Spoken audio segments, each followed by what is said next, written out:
शान्तं शाश्वतप्रमयमनघं निर्वाणं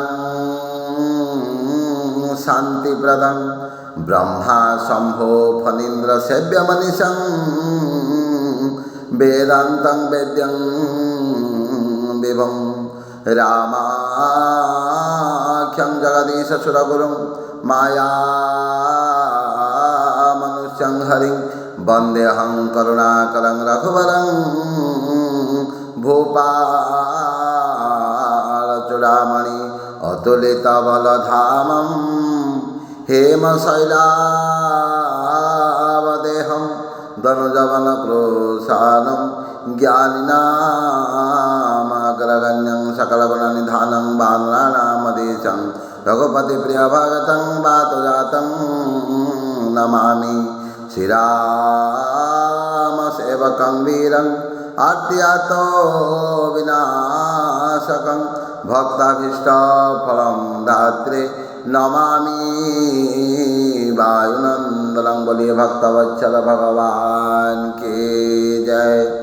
निज भ्रम नहीं सम झहि अज्ञानी प्रभु परमोह धरई जड़ प्राणी। बोलिए भक्तवत्सल भगवान की जय।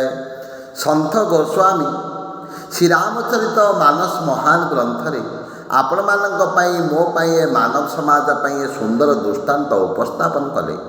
मनीष केबे मध्य निजर दोष दुर्बलता को निजर भूल को हृदयंगम करि न थाए, निजर भूल को सुधारिबा पाई केबे मध्य चेष्टा करि थाए। एही भूल को न सुधारी पुनर्बार अन्य गोटे भूल करि थाए। सेटा कौन ना निज भ्रम नहीं सम झहि अज्ञानी प्रभु परमोह धरई जड़ प्राणी। এই কথাটিକୁ ବୁଝିବା କିଭଳି ଭାବରେ ନା ମଣିଷ ବେଳ ଥିଲା, ବଳ ଥିଲା, ତାକତ ଥିଲା, ପରାକ୍ରମ ଥିଲା, ଶକ୍ତି ଥିଲା, ଓର୍ଜ ଥିଲା, ଧୈର୍ଯ୍ୟ ମଧ୍ୟ ଥିଲା। କିନ୍ତୁ ଯେଉଁ ସମୟରେ ଯେଉଁ କାମ ଠିକ୍ ସମୟରେ ଠିକ୍ କାମ ନ କରି ସବୁବେଳେ ଭାଗ୍ୟ ଉପରେ ଆଶା କରି ଏବଂ ବାରମ୍ବାର ଭୁଲ କରି ସେହି ଭୁଲକୁ ସୁଧାରିବା ପାଇଁ କେବେ ମଧ୍ୟ ଚେଷ୍ଟା କଲାନି।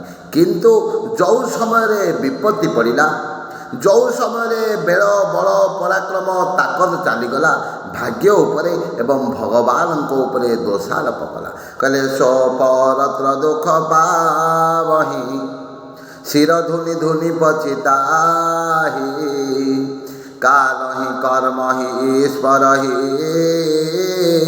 मिथ्या दोष लगाई। बोलिए भक्तवत्सल भगवान की जय। ए कथाटी आम जाना किभली भाव में आज आपण मैंने संसार में देखुंट किछि लोक एभली अछंती बाहर को निजको भल भली देखई हुंती किंतु भितरे जेकोसी कार्य करने केवे पश्चातपद हुंती नहीं।